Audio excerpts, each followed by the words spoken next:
Hola chicos, ¿cómo están? Buenas tardes. Yo aquí acomodándome. Hoy estamos darks porque vamos a hablar de filosofía. Y el tema lo amerita. Por eso estamos así. Mentiras. No tiene nada que ver con eso. Eh, Voy a terminar de arreglar la cámara, es que esto no sé qué le pasó. Ya. Ay, me fui. Espere. Ya, estoy. Ahora sí, ahí mejor. Eh, ya. Se ven blanco y negro es porque yo estoy de blanco y negro hoy. ¿Cómo están? ¿Cómo les ha ido? Bienvenidos una vez más a la clase de lectura crítica. Mi nombre es Mónica Costa, para los que no me conocen, yo doy la clase de lectura crítica aquí en Puntaje, en nuestro canal de Puntaje Nacional Colombia. Espero que estén ya muy preparados para esa prueba que se viene y se acerca a nosotros. Ya en nuestros, pues no son las últimas clases, pero sí ya vamos afianzando como todo lo que hemos visto en estas últimas semanas. Eh, no, si llamo a lista me quedo ahí mucho tiempo. Hola Sergio, Dylan, Cassandra, John, Camila, Paul, Eliana, Chaparro, Oneida. ¿Cuándo es la prueba? El 27 de agosto, ¿no? Entonces, recuerden que el 11 de agosto salen las publicaciones de las citaciones en los lugares donde les toca, ¿no? Para que tengan clara esa información. El 11 de agosto, Catalina, hola. Catalina, que es muy participativa, me envió preguntas que vamos a ver en esta clase. Valentina, Fanny, Paul. Entonces, estén pendientes, el 11 de agosto es la citación, envían las citaciones. Y el 27 de agosto es la prueba y los resultados los entregan el 11 de noviembre. Entonces esas fechas ya están como publicadas por el ITFES para que tengan claridad sobre las fechas importantes para esta prueba. Eh, Vamos a ver hoy textos filosóficos. La Nacional, bueno, ojo con la Nacional. La Nacional desde el lunes pasado abrió su convocatoria para presentar el examen. Entonces entren en la página de la Universidad Nacional para ver la información. Sé que desde el 17 de julio empezaron a abrir para el primer semestre o el segundo semestre del 2017, no sé. Entonces, para que estén pendientes, siempre tienen que estar ahí averiguando. Entonces, eh, ahí tienen la medio información mía. La de Antioquia sí no sé. No sé. Antes más bien averigüen y nos cuentan a todos para que estemos informados. Y ya. Entonces hoy vamos a ver textos filosóficos. El coco de lectura crítica, ¿no? Lo que han pedido que lo veamos y creo que lo vamos a ver hoy y la próxima clase y los repasos y mucho de aquí hasta que terminemos las clases. Jefferson, ¿cuándo se acaban las clases? Las clases se acaban el 30 de agosto. ¿Por qué? Porque una semana después de haber presentado el examen vamos a tener clase para reconstruir el examen, es decir, queremos que ustedes apelar a su memoria y a su capacidad para que nos ayuden a reconstruir las preguntas que aparezcan en el examen, para saber cómo les fue, para saber qué les preguntaron, si lo que les enseñamos acá, si les sirvió o no les sirvió, qué puede mejorar. Todo eso, entonces hay una retroalimentación la siguiente semana después del examen, en el horario habitual de todo, pues todas las materias, ¿listo? Entonces por eso va hasta esa fecha. Entonces todavía nos queda tiempito para vernos. Y ya. Vamos a empezar viendo textos filosóficos. Y lo primero que quiero aclarar con los textos filosóficos es un un elemento muy importante, y es que antes, en la prueba Saber 11, se enseñaba, se preguntaba, disculpen, lectura crítica, o sea, lenguaje por un lado y por el otro filosofía. ¿Qué pasó? Resulta que realmente para la enseñanza de la filosofía en Colombia no hay como unos estándares claros, no hay como unas temáticas que va a seguir los colegios claros. Entonces, por tanto, no se podía hacer una prueba que fuera uniforme para todas las personas porque no se sabía si todo el mundo había visto los temas de filosofía tal y como deberían ser. En las otras materias hay unos estándares donde se dice que un estudiante debe saber tal cosa en tal grado, ¿m? Pero en filosofía no, eso no existía. Entonces el ITFES decidió en el 2014 quitar filosofía como una prueba individual y unirla con lenguaje. Y de ahí salió lectura crítica, que es lo que estamos viendo ahorita. Entonces, ¿qué se quiere con eso de lectura crítica? Que el estudiante aprenda a analizar críticamente los textos y de esta forma también se analiza textos filosóficos. Entonces, por eso está metido la filosofía dentro del lenguaje. Eso para que lo tengan claro dentro de por qué fueron los cambios y por qué no hay una prueba de filosofía estándar y está dentro del lenguaje. Ahora, ustedes van a encontrar muchas preguntas y sé que lo van a hacer. Muchas preguntas de las pruebas de filosofía de antes que ya no se aplican igual. Entonces tienen que tener cuidado porque es muy diferente la forma en que se aplica filosofía ahora a cómo se aplicaba filosofía antes. Entonces, pues ahí estamos. Igual no es que nos vamos a dar cuenta, de hecho, en esta clase que la filosofía no es que vaya por un camino y el lenguaje por otro, pues claramente están íntimamente relacionadas. Entonces, de eso es lo que se va a tratar esta clase. Bueno.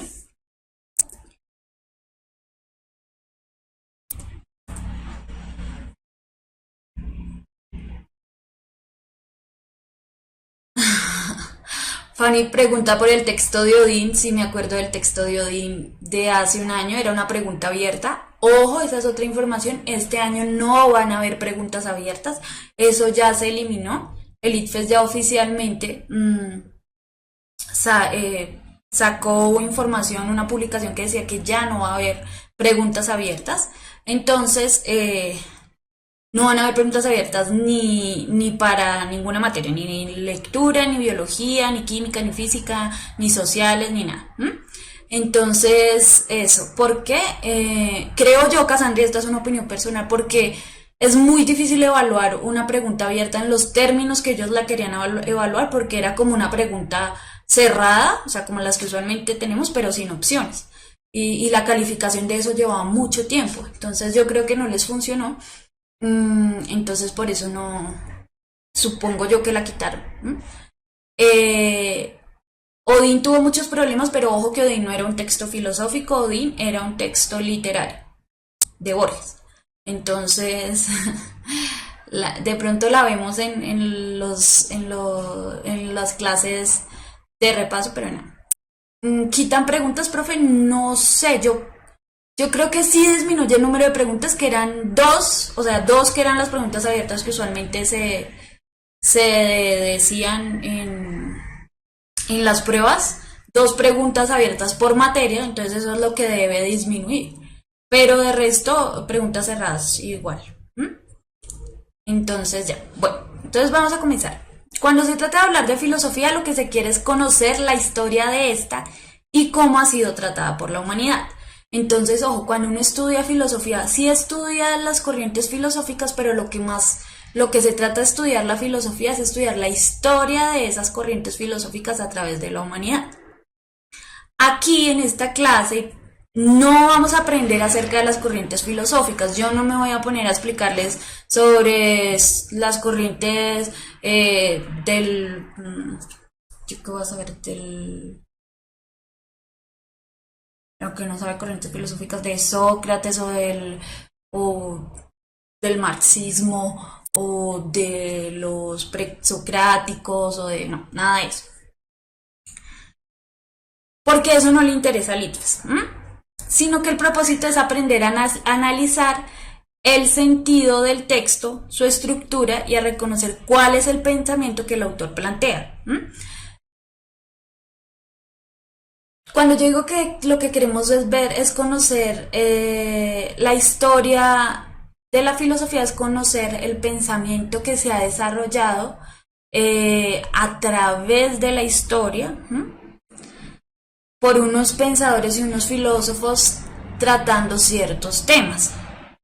¿Sí? Y cada uno desde una perspectiva, de ahí salen las escuelas filosóficas y las corrientes filosóficas. Son muchísimas corrientes filosóficas. Entonces, por tanto, eso va para un curso de filosofía entero que no se preguntan en IRFES. O la prueba Saber 11 no evalúa conocimiento específico filosófico. Entonces no es que ustedes en la prueba Saber 11 les van a preguntar sobre corrientes filosóficas, sobre quién dijo que tal frase, sobre qué pensamiento se ve en tal situación filosófica. No, nada de eso se les va a preguntar. Porque como les dije, no hay un estándar para saber que todo el mundo, para poder, digamos, definir que todo el mundo sepa lo mismo.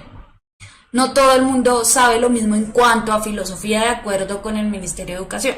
Entonces, por eso es que se evalúa la estructura y todo, igual que como todos los textos de lectura crítica.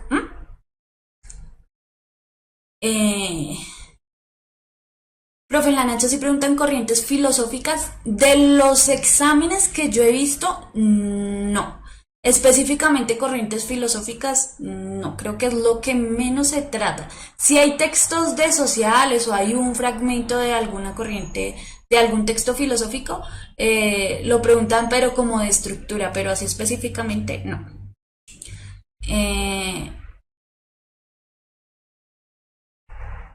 Bueno, aquí ya empezaron a filosofar ustedes. Entonces, ¿qué son los textos filosóficos?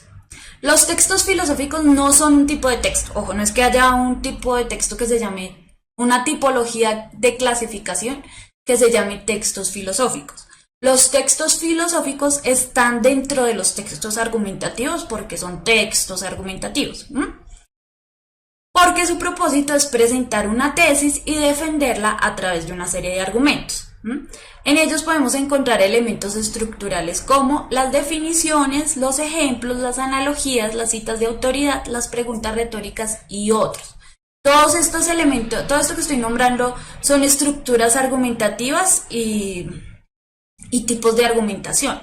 Si de pronto no han visto eso, nosotros ya tuvimos una clase, el video ya está arriba sobre tipos de argumentación. ¿Sí? Entonces, por si lo quieren ver, yo no voy a explicar en esta clase qué es una definición, cómo se usa un ejemplo, qué es una analogía, porque eso ya lo explicamos cuando vimos la clase de textos argumentativos. Lo que quiero que quede claro es que un texto filosófico hace parte del gran grupo de textos argumentativos, pero tiene unas diferencias que vamos a definir en estas clases para poder saber por qué es tan diferente un texto argumentativo de un texto filosófico digamos, en la realidad. A pesar de que tienen las mismas partes, ¿sí? Tienen la misma estructura, tienen el mismo propósito, pero sí tienen algunas diferencias que digamos los apartan de un artículo de opinión, de un ensayo, los apartan un poco y por qué se les denomina como textos filosóficos.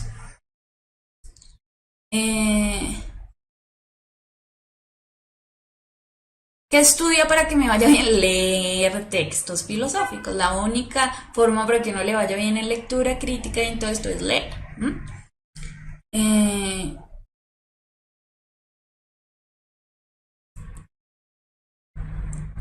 Entonces vamos a ver unas características propias del ensayo filosófico. Entonces, el ensayo filosófico se presta para todas las materias: ciencias, periodismo, literatura y ahora filosofía. ¿Qué tienen en común estos tipos de ensayo? Podrían decirse que varias cosas: un tono personal, subjetivo. Ojo, siempre hay un tono personal y subjetivo en los textos filosóficos, igual que a los argumentativos, porque es un punto de vista de alguien, ¿sí? Y eso lo hace subjetivo, se está defendiendo una idea. Un enfoque argumentativo, porque deciden cómo van a defender esa idea. y un propósito persuasivo. ¿Qué quiere decir eso? Que tienen el propósito de llegar a convencer, a hacer reflexionar o hacer pensar a ese lector. No se escriben porque sí, su propósito tiene que llegar más allá de solo que lo lean, sino de provocar algo al lector. Y el ensayo filosófico, muchos podrían decir que es el ensayo por excelencia, ya que el género ensayístico nace con los antiguos y clásicos filósofos griegos y romanos como una combinación del oratorio y la epístola, es decir, como una fusión de discurso persuasivo y comunicación familiar. Entonces, ¿de dónde sale todo esto de la filosofía? Sabemos de la antigua Grecia, donde se comenzaban a hacer discusiones entre los mismos pensadores, y estos también se conoce como la oratoria. Cuando hay un discurso de alguien que habla, defiende una idea y es. ¿Qué es la epístola? La epístola tiene que ver, si ustedes no saben qué es la epístola, se relaciona con las cartas, ¿no? El género de las cartas. Antes, en la antigüedad y antes de que existiera WhatsApp y todo eso, pues un medio de comunicación eran las cartas. ¿Por qué es tan importante y por qué se nombra la epístola dentro del ensayo filosófico? Porque cuando uno hace una oratoria, uno tiene una relación entre un sujeto y otro, ¿sí? En este caso, es lo que estamos haciendo nosotros es muy raro porque yo no estoy frente a los sujetos que son todos ustedes, sino que estoy dirigiéndome a la cámara, lo cual hace que la tecnología lleve. Cuando tú escribes una carta, es una forma familiar y personal de hablar con alguien más, ¿sí? Refresquen la página.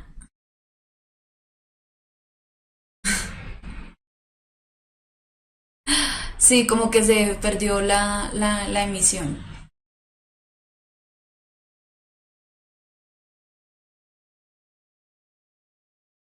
Ya, sí, ya, yo también me asusté. Sí, sí, sí, se perdió la emisión en un momento, pero tranquilos, dejé de hablar. Entonces, no, no dije nada nuevo. Les estaba hablando de las cartas, que lo que tiene característica la carta es que tiene una relación cercana. Cuando uno escribe una carta, claro que ahorita nosotros pensamos carta como para hacer un trámite burocrático, pero antes una carta era para exponer dos puntos de vista o algo de lo que uno pensara contra una persona y era un hecho más íntimo del uno con el otro, porque por eso se habla de la epístola.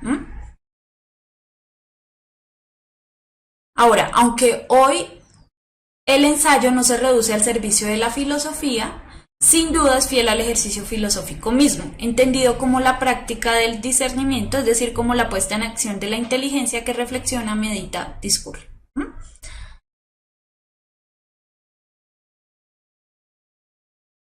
Les puedo pasar el ICFES del 2016, no lo tengo completo, pero esas preguntas están en puntajenacional.co. Si ustedes entran ahí, pueden ver las preguntas. La epístola es una forma de comunicación y aún más en la antigüedad, piénselo así. Entonces ustedes no sé si se acuerdan, pero si les han puesto a leer casi todas las cartas de Platón, de Sócrates, pues eran cartas, ¿sí? Donde respondía el punto de vista que le había presentado otro. También otro ejemplo de ese tipo de cartas en los simulacros es la Biblia. La Biblia de hecho está conformada por cartas. Cartas de Filisteo a no sé quién para no sé cuántas. ¿Se acuerda cuando uno va a misa y dicen todo eso? Todo eso son cartas porque era la forma en que había una comunicación entre uno y otro para discernir de un tema cuando no se estaba presencialmente frente al otro. Por eso es que la epístola es tan importante. Por eso es que se llaman cartas. Se está yendo la señal.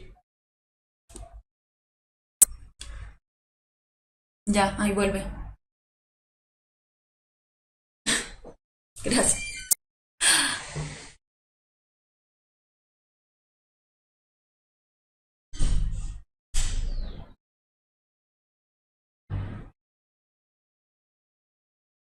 Ya, yo no sé qué está pasando.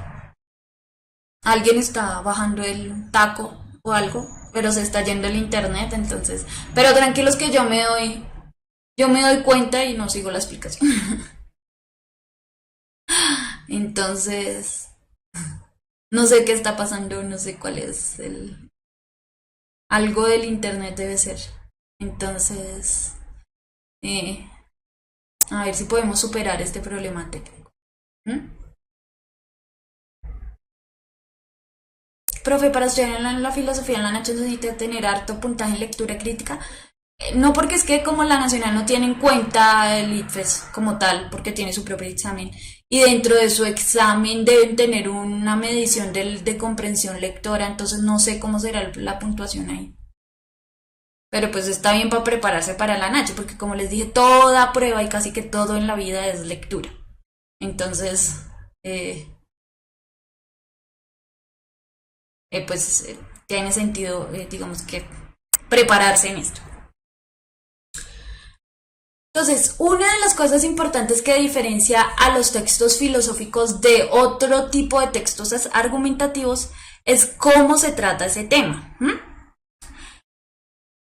El asunto de que trate el ensayo filosófico es secundario. Entonces, es decir, cualquier tema es válido. Uno puede hablar en un texto filosófico de cualquier tema. Lo que da carácter a este tipo de ensayo es la manera como se enfoca o se trata dicho tema. El tratamiento filosófico de un contenido supone una perspectiva trascendente. Esto es que abarque lo esencial, lo que está más allá de las apariencias. Con ello, el ensayista accede a los grandes problemas que preocupan al ser humano: la vida, la muerte, el amor, la justicia, el poder, Dios, la verdad, la convivencia, etc. Entonces, si ustedes se dan cuenta, los textos filosóficos van más allá de lo literal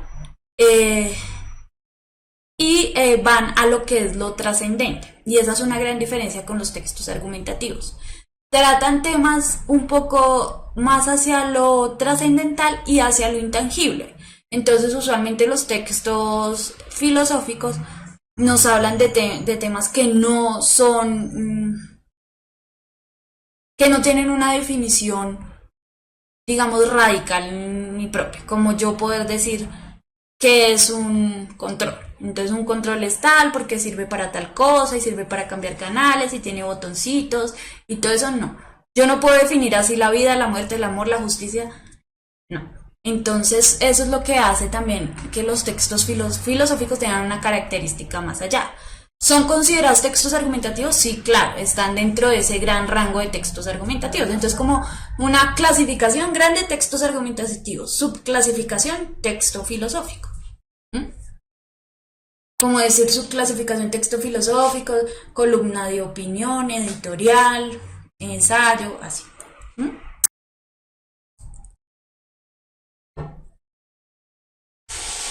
Eh, Bueno, John, entonces ahí ahorita vamos a eso. Entonces, ¿son como científicos? Sí, va un poco de la mano hacia lo científico, lo filosófico, y por eso es que son diferentes, digamos, a un artículo de opinión. Bueno, ya Sergio se puso a filósofo. Entonces, la filosofía podría ser una mentira muy bien escrita. No sabemos porque tú no puedes definir qué es mentira y qué es verdad. ¿Qué es mentira? No, para ti mentira es una cosa, para mí mentira es otra cosa, para ti mentira. Y como no hay una verdad absoluta acerca de esos temas trascendentales, pues no podemos definirla así. Un texto filosófico expresa el pensamiento del autor. Este tipo de ensayo permite conocer cómo piensa el autor, cómo organiza en qué cree o de qué está convencido. Es una manera de exponer las ideas que importan la visión del mundo, la comprensión de las cosas, el que filosofa piensa. Entonces todos casi que somos un filósofo, ¿no? Eh,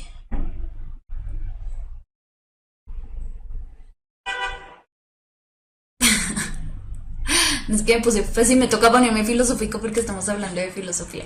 Entonces todo texto tiene el pensamiento de un autor y lo que nosotros tenemos que llegar a descifrar es cuál es ese pensamiento de ese autor, qué es lo que lo mueve. Y cuando yo digo cuál es ese pensamiento de ese autor, es más que encontrar cuál es la tesis del texto. es aprender a ver desde qué punto de vista está hablando, ¿m? ¿Cuál es su visión de mundo? Y eso es lo que hace un texto filosófico más complicado.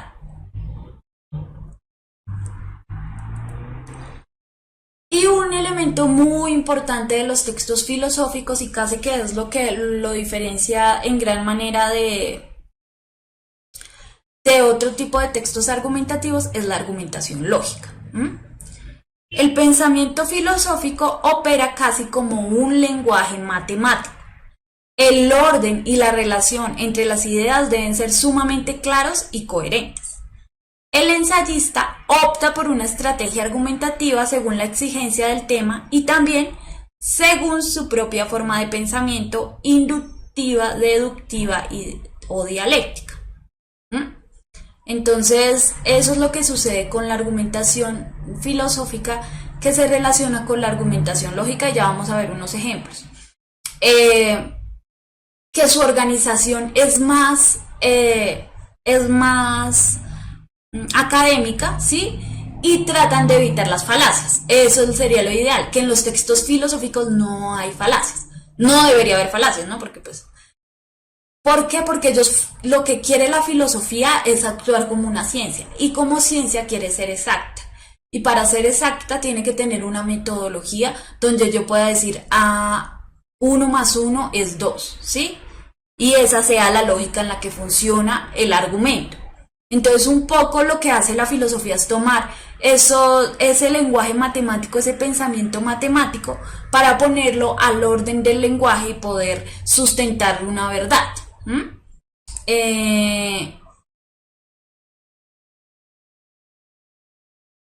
Espérate.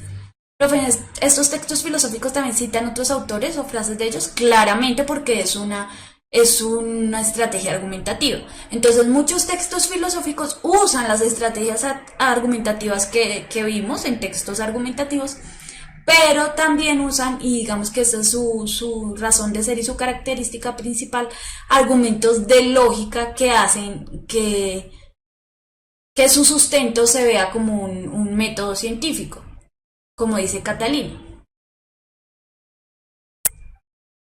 Elian, profe, pero si estos textos van de mano con la ciencia que en sí busca la verdad absoluta y en la filosofía no la hay, ¿cómo es ahí? Lo que sucede con la ciencia, digamos las ciencias puras, es que tienen un sustento tangible. Entonces así estemos hablando de la física, de la corriente, de la biología, de los animales, de la química, de los átomos, todo eso de lo que ellos hablan es algo tangible. Cuando digo tangible no es que uno pueda tocar un átomo, y aunque entre comillas sí, porque todo está hecho de átomos, pero lo que dice es que es un elemento existente, que es comprobable, que existe, que es algo que existe en el mundo como tal, es decir, es algo que se puede tocar. ¿Qué pasa con la filosofía y con la ciencia humanística? Manejamos conceptos que no son tangibles. El amor, la vida, el pensamiento, que es el saber, que es la verdad, todos esos son elementos que no son tangibles y que solo están construidos a través de la palabra. Entonces por eso es que esa es la gran diferencia entre la ciencia pura y pues las ciencias humanas. No quiere decir que una desmerite a la otra, ¿no?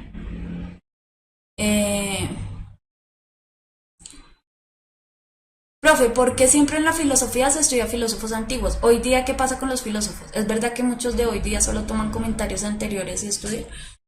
Bueno, yo no soy filósofa, yo diría que se estudia la filosofía antigua y la filosofía antigua no se estudia solo en filosofía, sino en literatura y en biología, porque es la meca de la enseñanza, es decir, de ahí nació el pensamiento occidental, ¿no?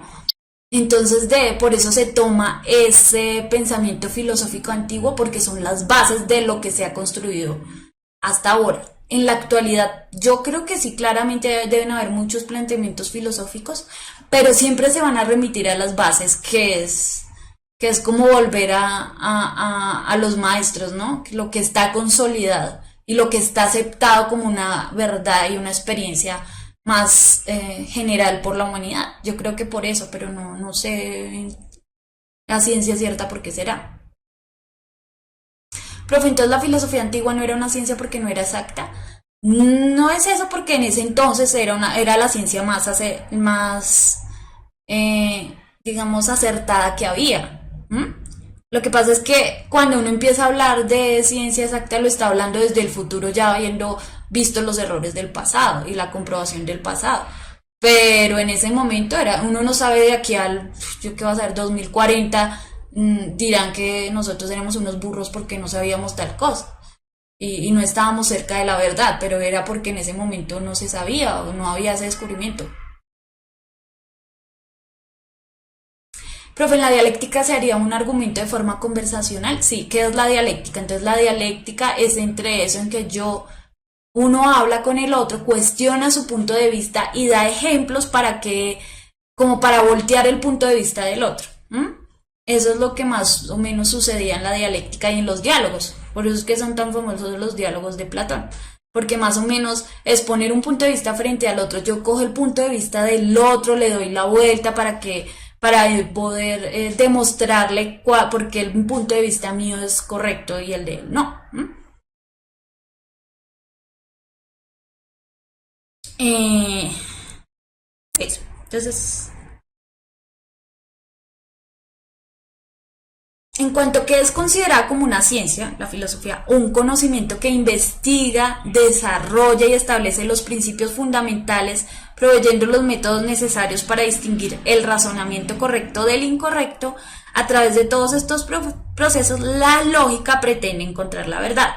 Ojo, la lógica pretende encontrar la verdad.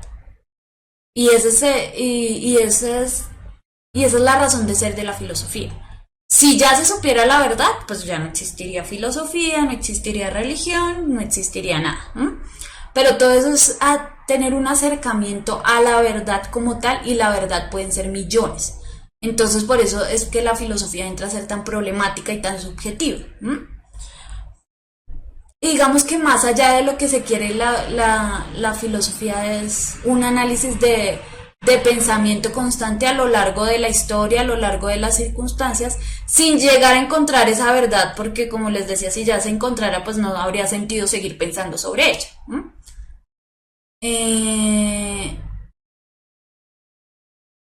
Bueno, diálogos de Platón, Sócrates, Aristóteles, todos hicieron diálogos de una y de otra.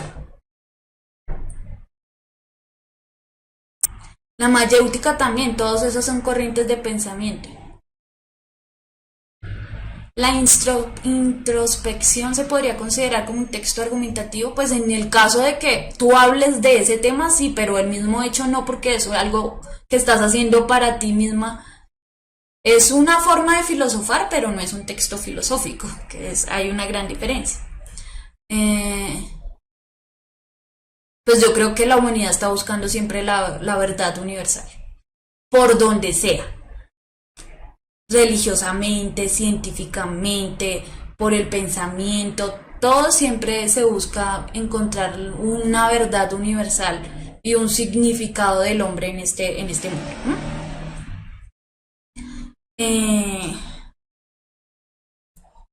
Entonces voy a dar dos ejemplos de cómo es más o menos el razonamiento lógico que proponen algunos textos filosóficos. Hay muchos elementos de lógica argumentativa en la filosofía, y para eso tendremos que dar un seminario completo de filosofía. Yo les voy a poner acá unos ejemplos para que ustedes vean más o menos cómo es que trabaja el pensamiento filosófico.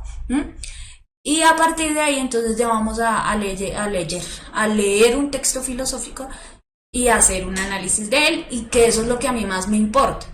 Que ustedes aprendan a enfrentarse con el texto y a aprender a desglosarlo a partir de lo que propone el autor. Entonces, uno de los principios de argumentación es el principio de identidad. Este principio establece que todo objeto es idéntico a sí mismo y se simboliza de esta manera. A es A, es como poner A igual a A. ¿Qué quiere decir eso? Decir que una cosa es idéntica a sí misma significa que una cosa es una cosa. Podemos decir que una cosa cambia constantemente, sin embargo, sigue siendo ese mismo objeto. Pues si no fuese así, no podríamos decir que ese objeto ha cambiado. Entonces, si ustedes se dan cuenta, aquí lo que tratan de plantear es una forma de argumentación a partir de unos elementos lógicos. ¿Qué se trata de decir? Que A siempre es A. Este A puede ser variable de cualquier cosa. Entonces, yo puedo estar hablando del tema que yo quiero hablar, del el conocimiento, lo que sea, y puedo usar esto. A es igual a A. ¿Qué quiere decir que A es igual a A? Que una cosa es una cosa. Y yo sé que suena loco esto y suena como estúpido, pero sí. Una cosa es una cosa, y cuando yo digo que una cosa es una cosa, lo que quiero decir es que esa cosa no es otra cosa. Y suena chistoso, pero es un pensamiento lógico. Lo que quiere decir es que digamos, un libro. Entonces, un libro es un libro. Sí, uy, Dios mío, dibujo muy bien. Bueno, imagínense un libro. Un libro es un libro. Y no puede ser otra cosa porque es un libro. Un libro puede cambiar. También es cierto. Entonces, ay, no sé qué dice aquí.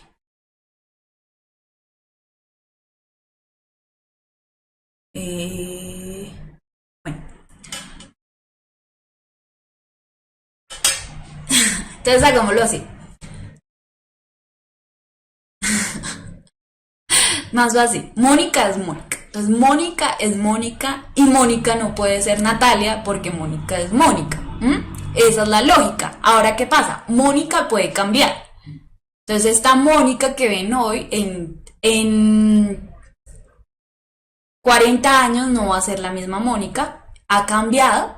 No va a ser esta Mónica que están viendo, pero va a seguir siendo Mónica. Eso es lo que... Eso es lo que quiere decir esto. Entonces, digamos ahí lo que dice Fanny. Un libro es un libro. Si quemamos ese libro, va a cambiar, ¿sí? Va a ser una ceniza.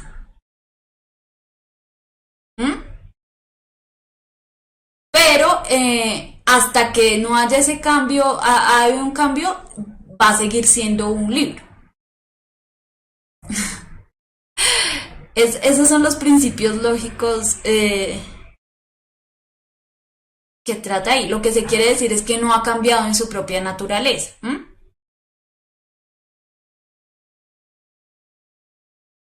Eso es lo que sucede con la lógica filosófica.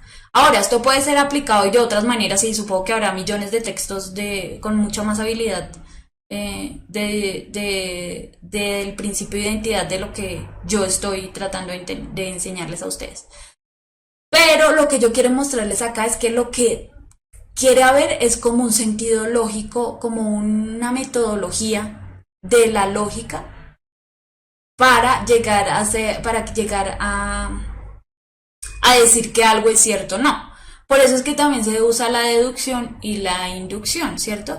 Ir de una conclusión a su premisa o de la premisa a la conclusión, porque eso funciona más o menos como una fórmula. Cuando usted dice, el profe de física, profe Freddy, denos la fórmula, más o menos eso es lo que quiere plantear la lógica filosófica. Una fórmula que permita mostrar la veracidad entre una cosa y otra. ¿Qué es lo que pasa con las matemáticas? Con las matemáticas ustedes, Freddy siempre les dice, comprueben la pregunta, comprueben la respuesta, comprueben que la operación sí sea así, y uno puede decir, cuando la compruebo es verdad que la respuesta es esta.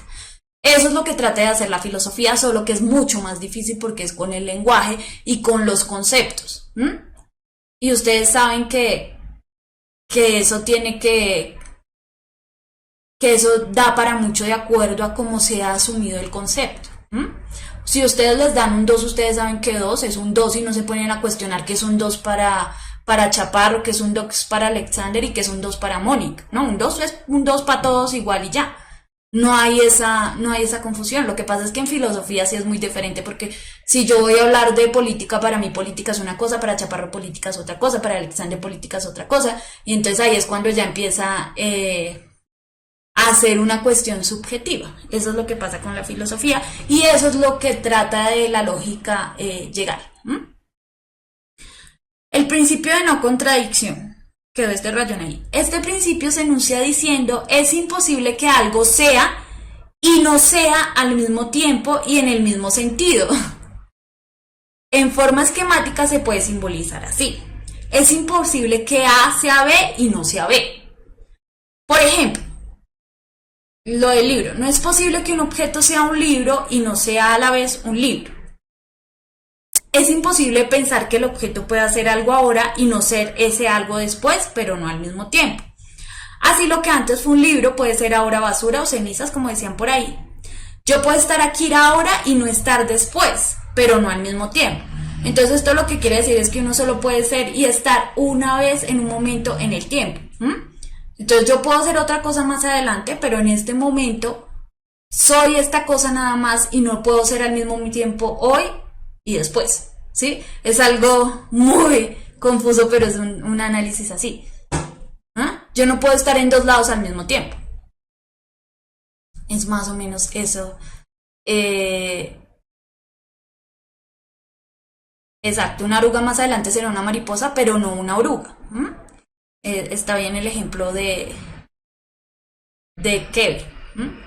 Ahora, yo no pretendo que ustedes aprendan todos estos principios lógicos, ni que se los aprendan de memoria, ni nada. Lo que quiero que entiendan es cuál es el funcionamiento y hacia dónde van los textos filosóficos. Cuál es su razón de ser y por qué son tan diferentes de otro tipo de texto y por qué esto los hace más difíciles.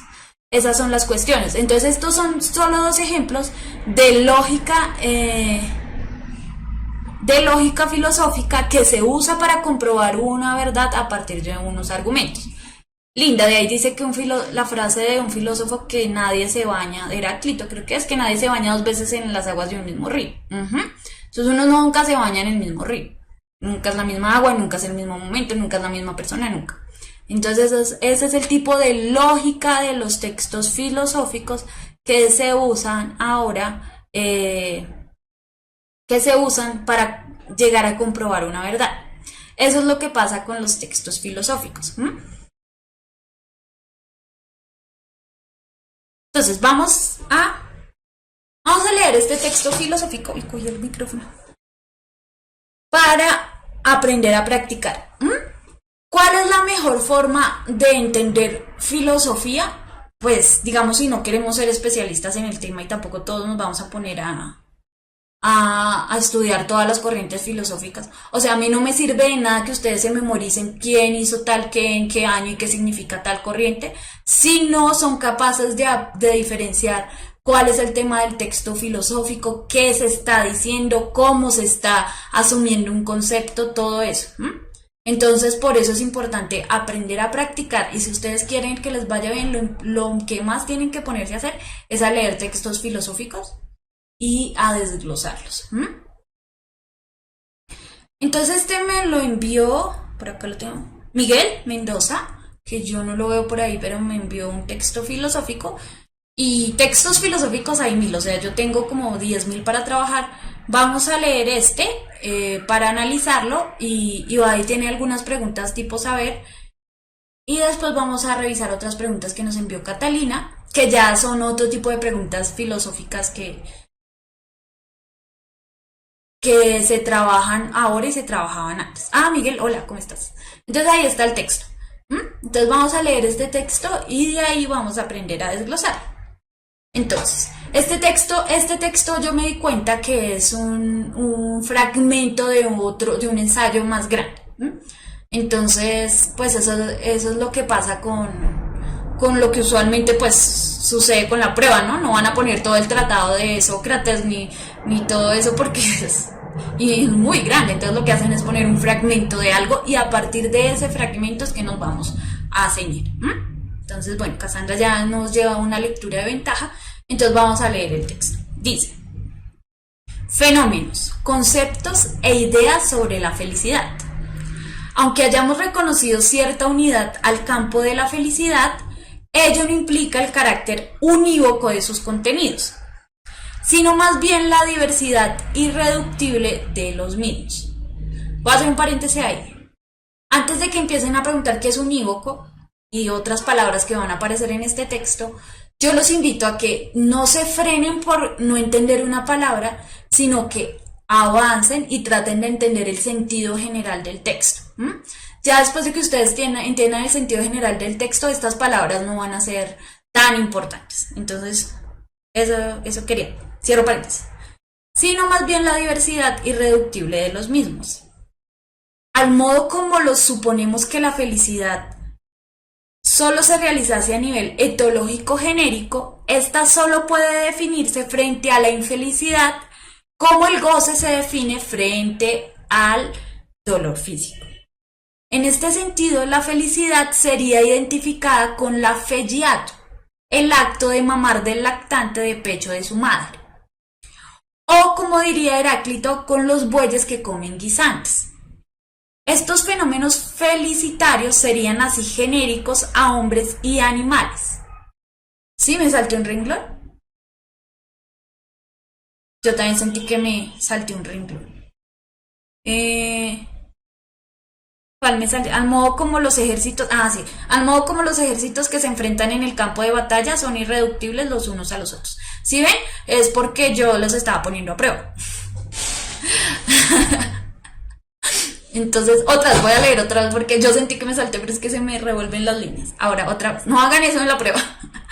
Aunque hayamos reconocido cierta unidad al campo de la felicidad, ello no implica el carácter único y unívoco de sus contenidos, sino más bien la diversidad irreductible de los mismos, al modo como los ejércitos que se enfrentan en el campo de batalla son irreductibles los unos a los otros. Así, si suponemos que la felicidad solo se realizase a nivel etológico genérico, esta solo puede definirse frente a la infelicidad como el goce se define frente al dolor físico. Miren que ahí está haciendo una comparación. En este sentido, la felicidad sería identificada como la fegiatio, el acto de mamar del lactante del pecho de su madre. O como diría Heráclito, con los bueyes que comen guisantes. Estos fenómenos felicitarios serían así genéricos a hombres y animales. La hedone de Aristipo, el mero placer sensual obtenido mediante la satisfacción de los deseos y necesidades más básicas, comida, bebida, sexo. Ya Aristóteles criticó esa idea felicitaria al señalar que muchos confunden placer y felicidad. Pues he aquí precisamente el placer y por consiguiente un cierto placer podría ser el bien supremo, si fuese el placer absoluto, aunque por otra parte muchos placeres sean malos. Por esto cree todo el mundo que la vida dichosa es una vida de placer y que el placer va siempre entremezclado con la felicidad. Pero la felicidad es una cosa completa. Y así el hombre, para ser verdaderamente dichoso, tiene necesidad de los bienes del cuerpo y de los bienes exteriores y hasta de los bienes de fortuna, para no encontrar por estos lados ningún obstáculo. Una prosperidad excesiva se convierte en un obstáculo verdadero y quizás entonces no hay razón para llamarla prosperidad, debiendo ser determinado el límite de esta por sus relaciones con la felicidad. Falta una parte.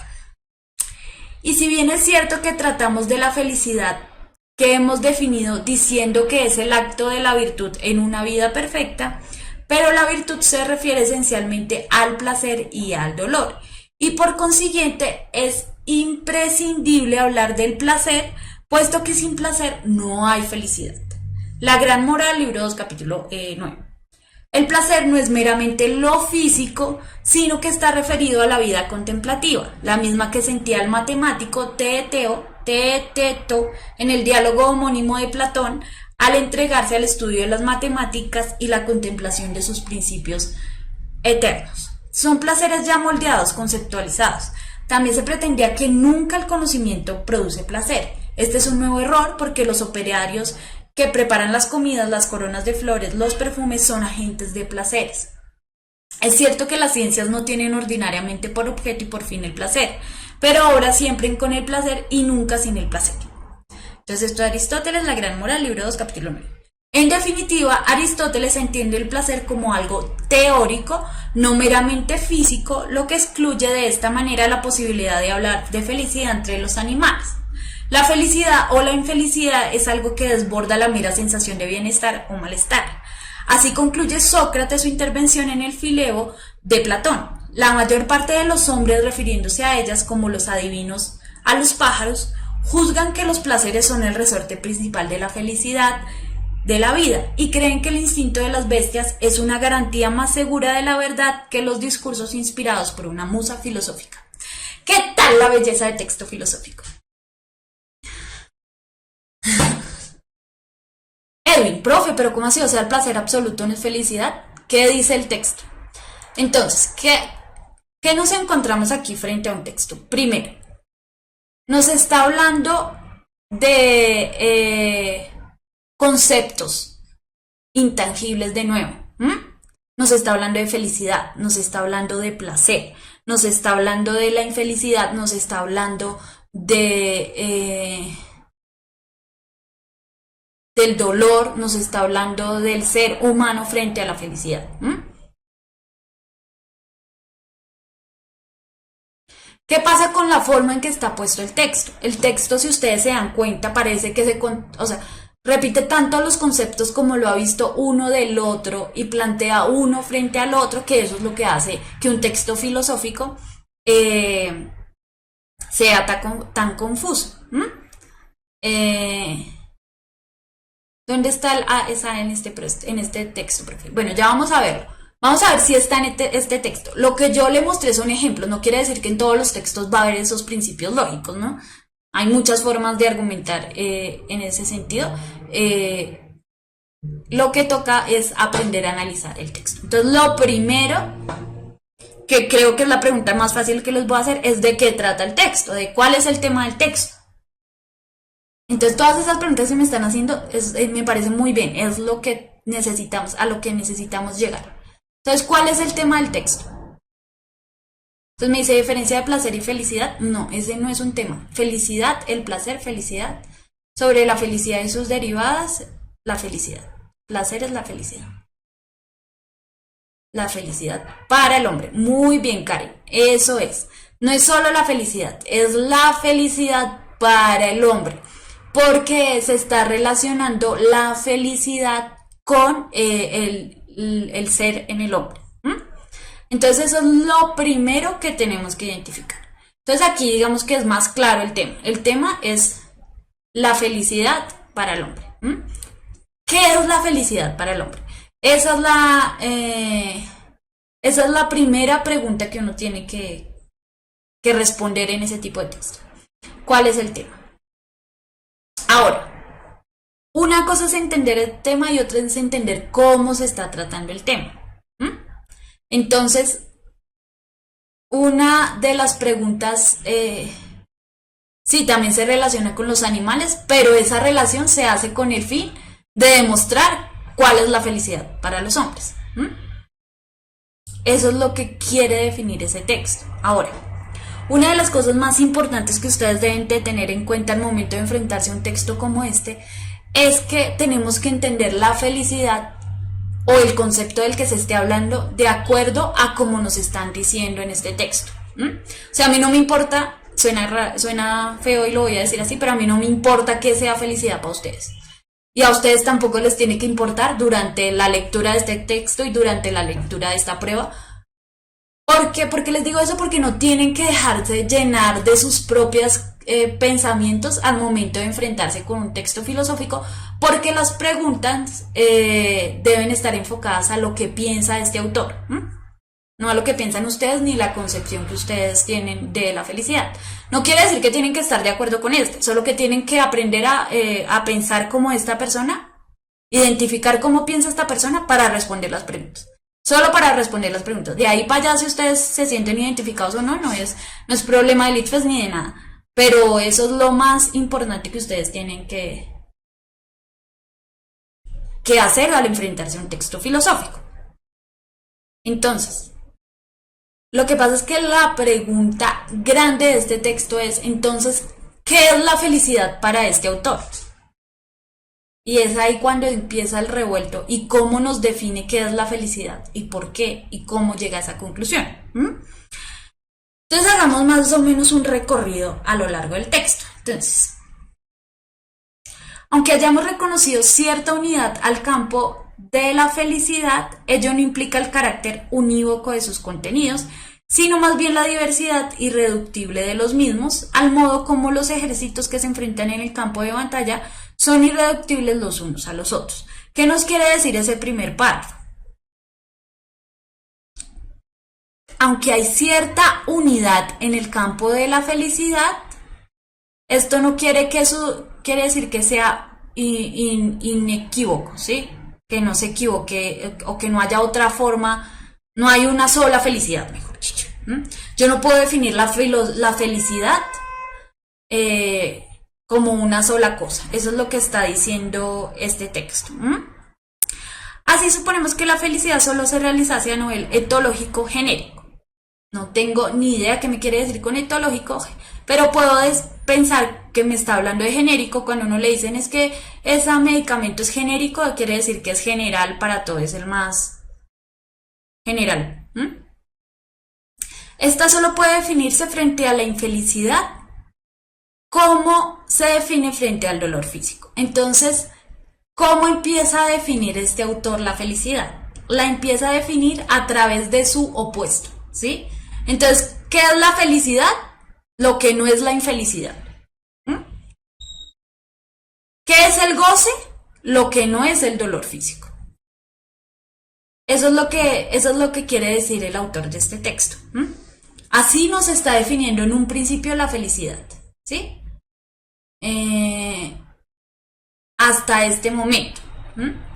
Entonces, yo les pregunto, ¿y qué es la felicidad hasta este momento? Lo que no es la infelicidad. Y así trabaja la lógica filosófica. ¿Qué es el goce? Lo que no es el dolor físico. En este sentido, la felicidad sería identificada con la fegiato. No tengo ni idea qué me quiere decir ahí. Fegiato, no sé ese concepto. El acto de mamar del lactante del pecho de su madre. Entonces nos pone un ejemplo. Entonces acá usa el autor un ejemplo. ¿Qué pasa cuando un bebé toma del seno de su madre leche?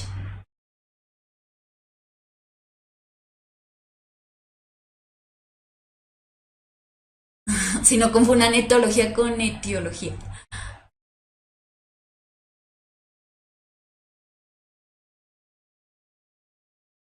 Esto no sería una falacia argumentativa que Laura, hola Laura, no te había visto. Siente placer, se alimenta y calma el hambre. Suple su necesidad alimenticia. Es feliz. Entonces, eso es lo que sucede. Cuando un niño llora, pues cuando es pequeñito usualmente es cuando tiene hambre, siente una necesidad de algo. Cuando el bebé llora, le dan pecho, se alimenta y se siente bien, ahí ya hay un primer placer.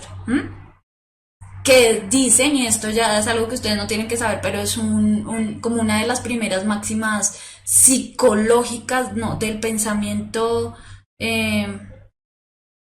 psicológico y de Freud, es que digamos que la primera conexión que uno tiene como ser humano en el mundo con el placer es amamantar, o sea, es recibir el seno de su mamá. ¿Por qué? Porque la boca es una zona erógena, ¿sí? Y después a lo largo de la vida a través de la boca es que sentimos placer. Y entonces ese es el primer momento de placer y es la revelación ante el mundo de un ser de recién nacido del placer y de cómo funciona la lógica del funcionamiento del placer. Entonces, si yo lloro para un bebé, me van a dar un pecho, yo voy a succionar y voy a alimentar, eso me va a suplir mis necesidades y ahí yo ya voy a, digamos que, a ser feliz, entre comillas. Entonces, por eso es que él compara el acto de mamar del lactante del pecho de su madre. O como diría Heráclito con los bueyes que comen guisantes, igual, es que se alimentan. Estos fenómenos felicitarios, que es como una palabra que la acuña la felicidad, serían así genéricos a hombres y animales. Entonces acá, ¿qué nos está queriendo decir? Que a través de estos ejemplos nos está queriendo decir que ese placer es común en hombres y animales, porque tanto el bebé cuando nace come, pero también el ternero cuando nace chupa de la vaca de la leche y también tiene un placer y también tiene una respuesta de placer. Todos los animales en sí necesitan comida, tienen una necesidad, y si lo ponemos en esos términos, pues todos están, digamos, supliendo una necesidad y por tanto es general para hombres y animales. Todos comen, digamos, por placer. La Deone de Aristipo, el mero placer sensual obtenido mediante la satisfacción de los deseos y necesidades más básicas. Comida, bebida y sexo. Hasta acá se está comparando al hombre y al animal en la misma medida. Son iguales. Tienen placer porque nos está mostrando, de acuerdo a sus ejemplos, se relacionan en la forma en que sus necesidades están siendo completas. Ahora, ya Aristóteles criticó esta idea, entonces aquí ya nos está diciendo, nos expuso una idea, esta es la primera idea. Y nos dice, Aristóteles ya criticó esta idea felicitaria al señalar que muchos confunden placer y felicidad. Entonces, ya nos está diciendo que placer y felicidad tienen una diferencia. Y que eso lo criticó Aristóteles. Entonces, pues he aquí precisamente el placer. Y por consiguiente, un cierto placer podría ser el bien supremo si fuese el placer absoluto. Aunque por otra parte muchos placeres sean malos. Entonces acá ya nos metieron moral. Los placeres también pueden ser malos. Por esto cree todo el mundo que la vida dichosa es una vida de placer, porque confunden el placer y la felicidad. Y que el placer va siempre entremezclado con la felicidad. Pero la felicidad es una cosa completa. Y así el hombre, para ser verdaderamente dichoso, tiene necesidad de los bienes del cuerpo y de los bienes exteriores, y hasta de los bienes de fortuna, para no encontrar por estos lados ningún obstáculo. Una prosperidad excesiva se convierte en un obstáculo verdadero, y quizás entonces no hay razón para llamar prosperidad, debiendo ser determinado el límite de estas por sus relaciones con la felicidad.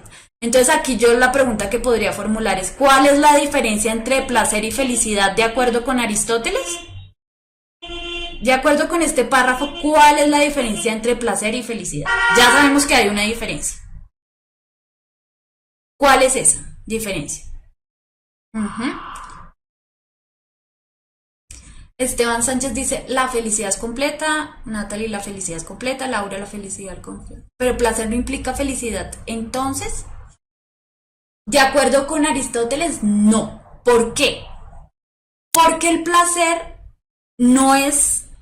Ay, se me pasó. Espere. Porque el placer no es absoluto.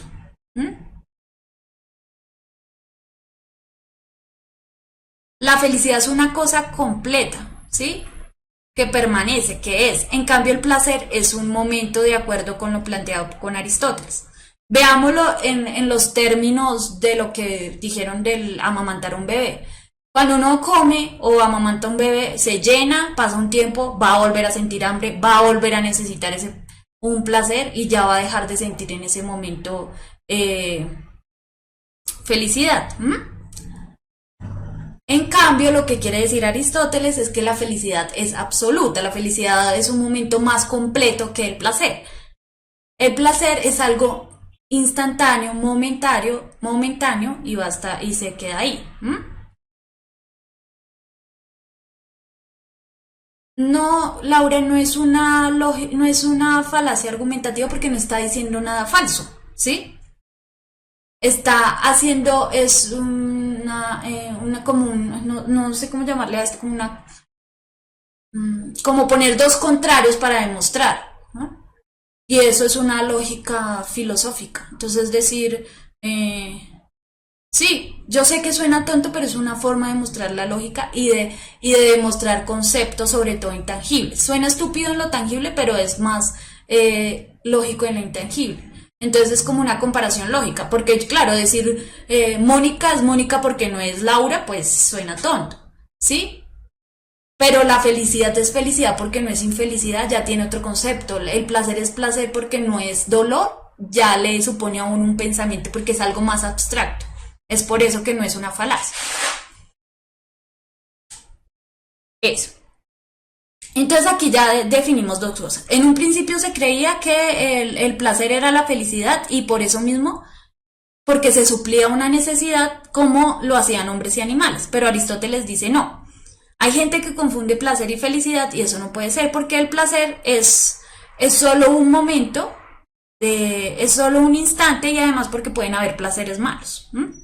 En cambio, la felicidad es una cosa completa que no solo se compone, ¿sí?, de los bienes del cuerpo, sino también de los bienes exteriores y hasta de los bienes de la fortuna. Entonces no podemos decir que el placer es felicidad, aunque sí podemos llegar a decir, como decía por ahí Luis, que el placer hace parte de la felicidad, pero no es lo mismo. Más o menos eso es lo que se quiere decir.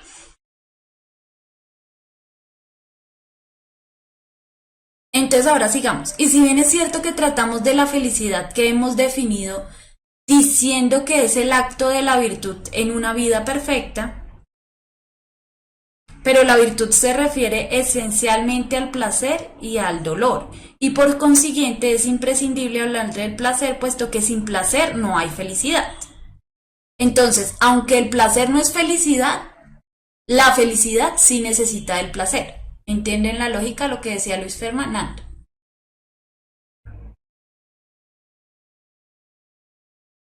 Profe, cuando dice que el placer, el absoluto, no está diciendo cómo es todo, no entiendo.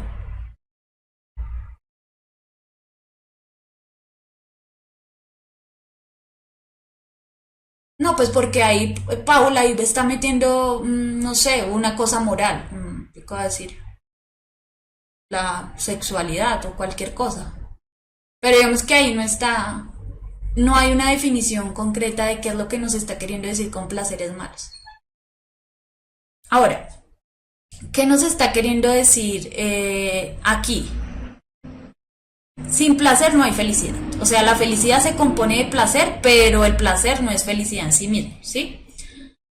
El placer no es meramente lo físico, sino que está referido a la vida contemplativa, la misma que sentía el matemático Teeteto en el diálogo al entregarse al estudio de las matemáticas y la contemplación de sus principios eternos. Porque yo creo que están diciendo que el placer puede ser malo porque se está asociando solo a lo físico, ¿sí? Y cuando se asocia a lo físico, el placer es malo. Como cuando, y ahí nos podemos ver a la religión. Entonces cuando dicen no, uno no puede tener relaciones sexuales con alguien que no sea su marido porque es un placer, pero es un placer malo, ¿m? Se está refiriendo a lo físico, pero yo sí puedo tener una vida contemplativa y amar a alguien que tal vez no existe como Dios, o sea, estoy solo suponiendo una teoría, es un placer y es un placer bueno. ¿M? Entonces, ¿qué es lo que está tratando de decir aquí? Sí existe el placer dentro de la felicidad, pero no solo físico, sino que también contemplativo y como espiritual. ¿Mm? Son placeres ya modelados y conceptualizados. También se pretendía que nunca el conocimiento produce placer. Este es un nuevo error, porque los operarios que preparan las comidas, las coronas de flores, los perfumes son agentes de placeres. Es cierto que las ciencias no tienen ordinariamente por objeto y por fin el placer, pero obran siempre con el placer y nunca sin el placer. O sea, el placer siempre va a estar ahí dentro de la felicidad y no eso hace solo parte de lo físico, sino también de lo intelectual y lo contemplativo. Esa es la cita de Aristóteles, o sea, eso es lo que nos está mostrando el autor para dar su punto de vista. Y ahora nos va a dar una conclusión. En definitiva, Aristóteles entiende el placer como algo teórico, no meramente físico, lo que lo excluye de esta manera la posibilidad de hablar de felicidad entre los animales. Entonces, ¿qué podemos concluir de todas estas ideas? Que los animales no sienten felicidad. Los animales sienten placer, pero no sienten felicidad porque no tienen el poder de la contemplación, ni del ámbito espiritual, ¿sí? Solo tienen la experiencia física, digamos, del placer, y eso no es la felicidad completa. Entonces, por eso podemos decir que los animales no tienen felicidad. La felicidad o la infelicidad es algo que desborda la mera sensación de bienestar o malestar. Así concluye Sócrates su intervención en el Fileo de Platón. La mayor parte de los hombres, refiriéndose a ellas, como los adivinos a los pájaros, juzgan que los placeres son el resorte principal de la felicidad de la vida y creen que el instinto de la bestia es una garantía más segura de la verdad que los discursos inspirados por una musa filosófica. Entonces, ¿qué está diciendo acá? Es una ironía. Está diciendo que algunos creen que el placer es felicidad porque lo confunden con el instinto de las bestias, porque creen que lo físico es más seguro que una musa filosófica.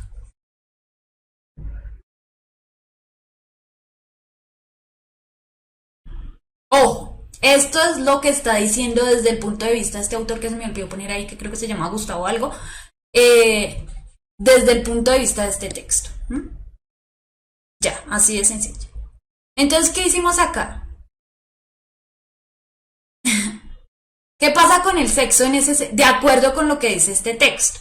El sexo es común para hombres y animales y es un placer físico. El sexo es un placer, más no es la felicidad. Es solo placer, no es felicidad, porque no contempla los elementos que se están diciendo aquí, que es el pensamiento. Uy, yo escribo buenísimo. El pensamiento y lo espiritual. Sí, el sexo puede ser parte de la felicidad, pero no es la felicidad en sí. No sé, no creo que se refieran. ¿Qué es una musa filosófica? Un pensamiento, algo que inspira un pensamiento. ¿Y qué dice Sócrates al final? Al final dice Sócrates, es como estúpido pensar que alguna gente piensa que es garantía el placer físico en vez del placer, digamos, filosófico del pensamiento. Entonces, para ellos, el placer del pensamiento está mucho más allá de lo físico y se necesita para generar felicidad.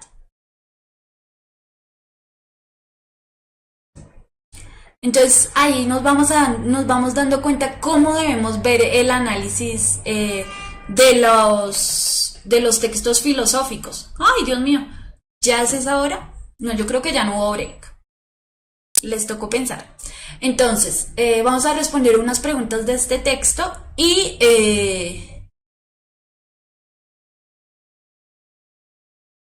de ahí, entonces, pues ya vamos solucionando. Igual las preguntas de este texto son muy fáciles, pero lo importante es aprender eh, a entender. Entonces estaría diciendo que la felicidad se compone de muchas cosas, además de las físicas, y esta por sí solas no son felicidad. Exactamente. Profe, de acuerdo al texto, la música es placer o felicidad. Si lo tomamos como una cosa que es sentida por el cuerpo, es placer, solamente. Si lo pensamos como alguien que hace música porque está produciendo algo del pensamiento, es una forma también de llegar a la felicidad. Pero no se puede hacer una definición así como si blanco y negro. Les robé el break. Con la explicación entendí todo. Gracias. Bueno, entonces vamos a ver las preguntas. Las preguntas son sencillas y si ustedes, es que yo digo, si ustedes ya entendieron el texto así, ya las preguntas son pan comido. Entonces, vamos a ver. Ah, bueno, ahí están las dos. Entonces, la primera. Eh, la primera puede ser compleja. Y eso es uno de los puntos a los que más va el quiebre de este texto. Eh, la primera pregunta, el texto anterior es de tipo A, político, B, axiológico, C, sociológico, D, epistemológico. Entonces aquí es ya cuando nos empezamos a enredar con los términos y ahí es cuando yo digo que uno tiene que aprender a entender desde qué punto de vista está planteando el texto el autor. Entonces, me dicen D, B, D, C, D, D, C, D, D, D, C, B, D, C, creo que no me han dicho A.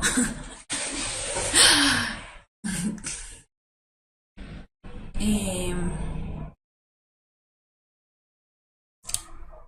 listo. Entonces, ¿qué nos están preguntando aquí? No nos están preguntando qué tipo de texto es en el sentido de si es un texto argumentativo, si es un texto expositivo, si es un texto narrativo, no. Esa no es la pregunta. Lo que se quiere preguntar aquí es ¿cuál es el enfoque, desde qué punto de vista está pensado este texto? ¿Mm? ¿Cuál es el punto de vista de este texto? ¿Sí? Entonces, A, político. ¿Este texto es pintado desde un punto de vista político? No, y creo que nadie lo dijo. Ah, bueno, Jamer, gracias por decirlo, pero no. porque no trata ningún asunto de un pensamiento político, ¿cierto? No está hablando de ninguna situación política, ni de una organización política de las personas, de los humanos, ni nada. Entonces, por tanto, la A no es la primera que se descarta. Sociológico. ¿Qué es la sociología? ¿Qué estudia la sociología? La sociología estudia, pues como bien se dice, la sociedad. Claro que la sociedad está compuesta por hombres y por personas, ¿no? Pero en este texto específicamente no se habla de organización social ni de nada que tenga que ver con lo sociológico. Entonces se habla de las dinámicas de las poblaciones y de la relación entre unos y otros frente a un objetivo que puede ser cultural, político, lo que sea. Pero aquí no se está hablando de nada de eso frente a la sociedad, ¿cierto? Entonces tampoco es la C por eso, no se está hablando frente a nada frente a lo político, frente a lo social. ¿Qué es axiológico y qué sí? Claro, uno debería tener claro este concepto. No creo que le aparezcan estos conceptos en el Saber 11, porque el ITFES en eso sí es muy cuidadoso en los términos que se pueden usar y no. ¿Qué es lo axiológico? Como bien decían por ahí buscando, se relaciona con lo moral y los valores, ¿sí? Dios mío, no sé escribir en esto. Se relaciona con el estudio de la moral y los valores. Eso es lo que quiere decir.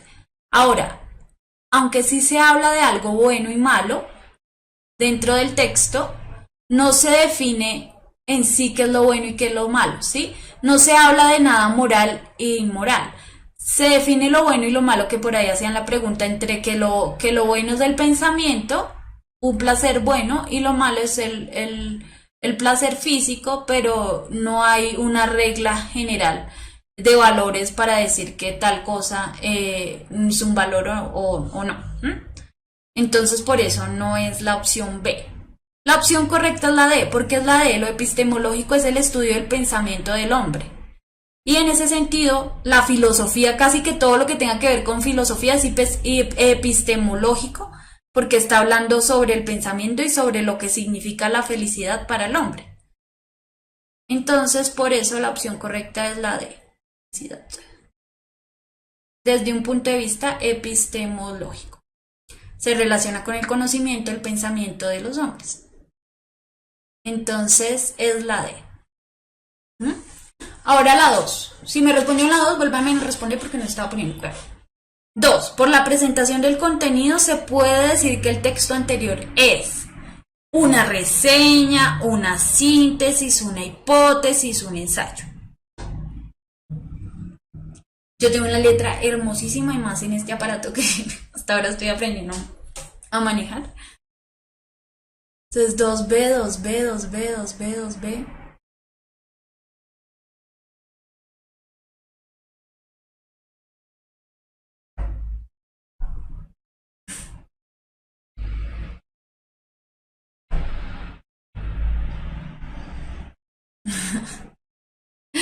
Listo. Entonces yo creo que este sí está muy claro. Aquí ya nos están preguntando más por estructura. Entonces no es una reseña, porque una reseña, ¿cuál es la característica de una reseña? Una reseña lo que hace es presentar una obra o algo y dar un punto de vista sobre esta obra, ¿sí? Pero también la describe. Entonces no es lo que se está haciendo en este texto. Una síntesis es como un resumen de un tema, pero en una síntesis se resume lo que está hablando alguien, lo que está pensando alguien, y no me vayan a decir que porque hay una cita de Aristóteles eso es una síntesis, no, porque la cita de Aristóteles tiene un sentido y es argumentar y dar un soporte frente a lo que se quiere decir. Una hipótesis no es un tipo de texto solamente, es solo una parte del texto, y como en este texto sí hay hipótesis, pero hay algo más, no es simplemente la hipótesis y ya. Lo correcto es un ensayo. La correcta es un ensayo porque un ensayo tiene una hipótesis y unos argumentos y una conclusión, y pues claramente es un ensayo filosófico.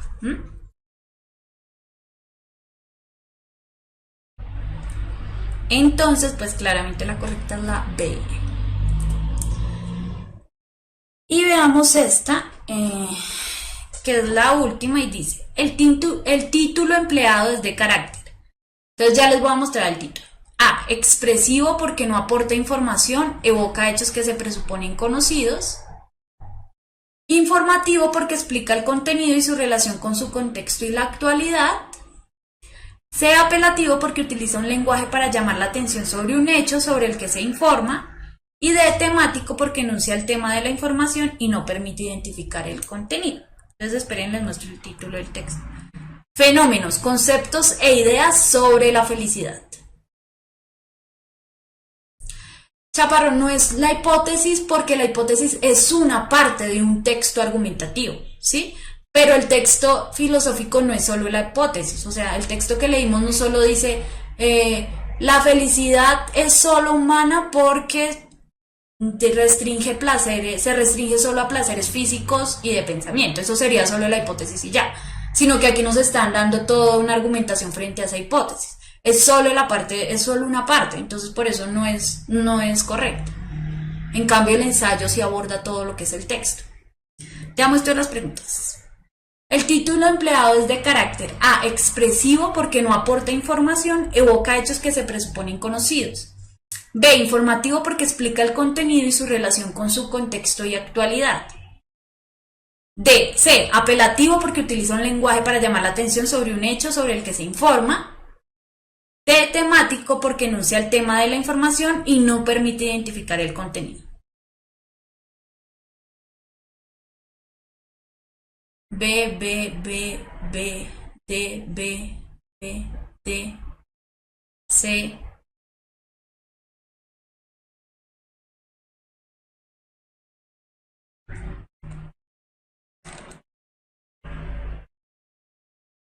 El título es Fenómenos, conceptos e ideas sobre la felicidad.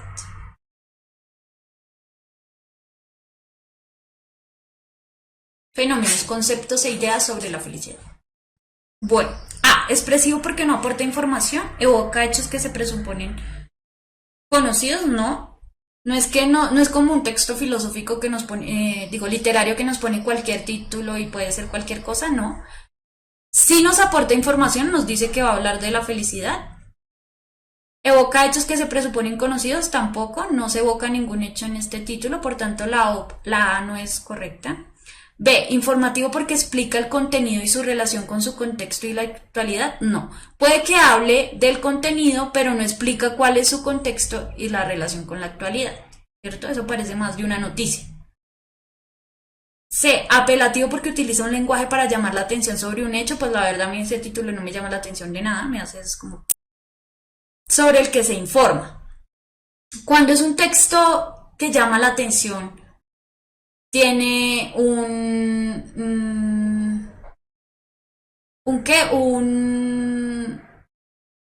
se me fue la palabra.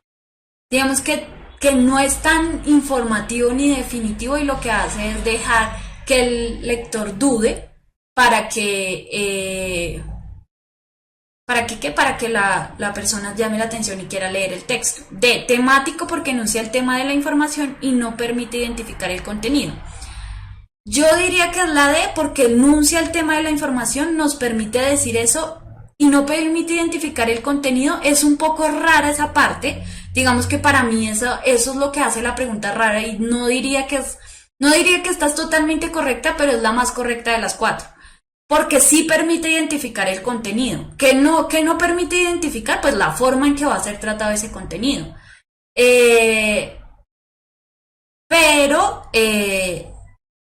Pero sí permite identificar en este contenido. La verdad, yo leyendo todas estas preguntas, creería que no hay ninguna que sea totalmente correcta. Me parece que están bien locas las opciones. Cada una tiene una parte de cierta y otra de parece no cierta. Digamos esta porque explica, bueno, esta no, explica el contenido, no. La que más creo que se acerca es la de temático porque enuncia el tema de la información. Nos dice fenómenos, felicidades y conceptos. Si no tuviera este no, sería correcto.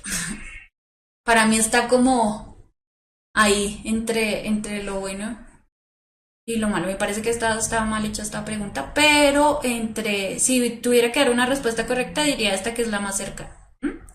Entonces eso es lo que sucede. Entonces, chicos, si tienen alguna pregunta, por favor háganla. Espérenme un momentico que llegó Paco y no hay nadie quien le abra. Entonces los voy a dejar ahí antes de que se vuelva loco.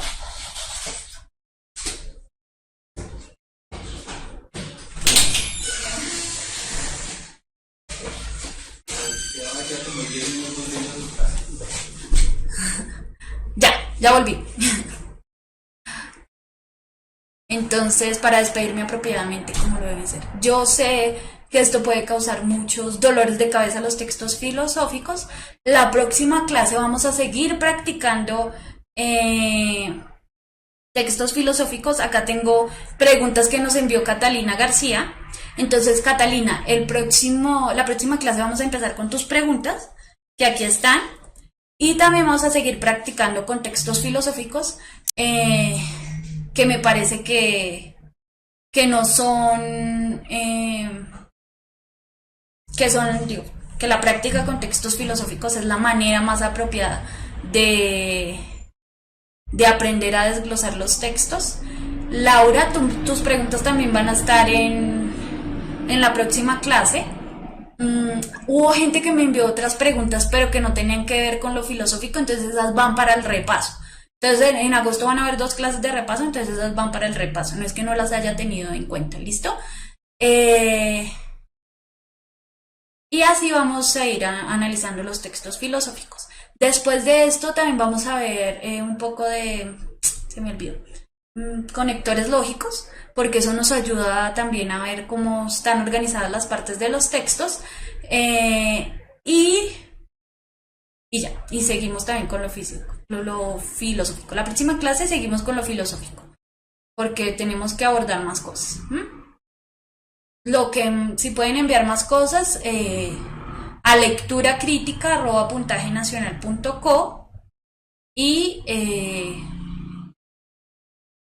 para que envíen más cosas, solo que es que a veces el tiempo no nos da, pero pues yo espero poder verlo en otras clases. Chicos, lean mucho textos filosóficos que vean por ahí, que encuentren en línea, que vean José, que vean por ahí no sé, en sus textos de escolares o lo que sea, porque eso les ayuda muchísimo, ¿no? Aprendan, hagan el ejercicio que hicimos hoy, desglosemos qué es lo que se dice en esta parte del texto, qué es lo que se dice en esta, qué es lo que se dice en esta, cuál es la conclusión, y así ustedes van practicando. Entonces ya viene Paco para darles el martes de la alegría que tanto están anhelando. Y nosotros nos vemos entonces dentro de 8 días, chicos. No olviden darle like al video, no olviden que hubo ese cambio de horario, que ahora Paco los martes y Freddy los miércoles. Todavía no lo hemos cambiado en la imagen de acá porque se está editando esa imagen. Entonces, pero ustedes que siempre están muy atentos ahí, acuérdense de acordarle a los otros chicos, ¿listo? Entonces, nos vemos, que estén muy bien y ya los dejo entonces con Paco.